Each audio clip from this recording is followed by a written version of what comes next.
20 जून 2025। एक गहन विश्लेषण, विकास, चुनौतियां और राजनीतिक परिदृश्य। आज 20 जून 2025 है और बिहार एक बार फिर सुर्खियों में है, विशेषकर प्रधानमंत्री के संभावित सीवान दौरे और राज्य के भीतर चल रही विभिन्न गतिविधियों के कारण। बिहार अपनी समृद्ध सांस्कृतिक विरासत और ऐतिहासिक महत्व के साथ वर्तमान में कई विकास परियोजनाओं और सामाजिक आर्थिक चुनौतियों के बीच खड़ा है।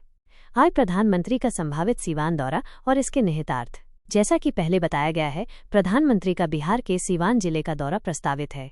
यह दौरा कई मायनों में महत्वपूर्ण है। संत शिरोमणि रविदास सम्मेलन। प्रधानमंत्री का संत शिरोमणि रविदास सम्मेलन में भाग लेना एक महत्वपूर्ण प्रतीकात्मक कदम है।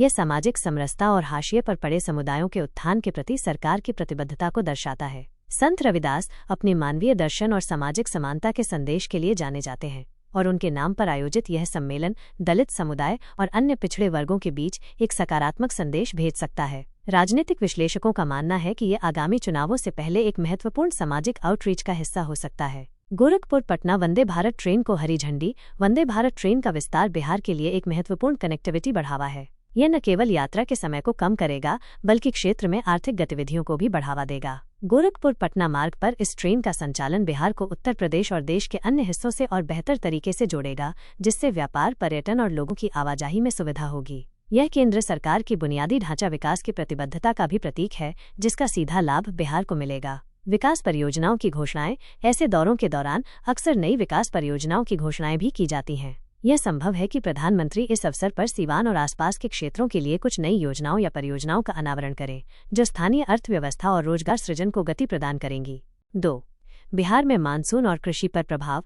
इस समय पूरे भारत की तरह बिहार भी मानसून की शुरुआत का अनुभव कर रहा है। कृषि पर निर्भरता। बिहार की अर्थव्यवस्था का एक बड़ा हिस्सा कृषि पर निर्भर करता है। मानसून की स्थिति राज्य की कृषि उपज के लिए महत्वपूर्ण है। इस वर्ष मानसून के सामान्य रहने की उम्मीद है, जो किसानों के लिए राहत की बात है। बाढ़ का खतरा। हालांकि बिहार में विशेष रूप से उत्तरी जिलों में कोसी, गंडक और बूढ़ी गंडक जैसी नदियों के कारण हर साल बाढ़ का खतरा बना रहता है। सरकार और स्थानीय प्रशासन ने बाढ़ से निपटने के लिए तैयारियां शुरू कर दी हैं, जिसमें राहत शिविरों की पहचान, आवश्यक वस्तुओं का स्टॉक और आपदा प्रतिक्रिया टीमों की तैनाती शामिल है। सिंचाई विभाग नदियों के जलस्तर पर कड़ी नजर रख रहा है। सिंचाई परियोजनाएं। राज्य सरकार विभिन्न सिंचाई परियोजनाओं को मजबूत करने और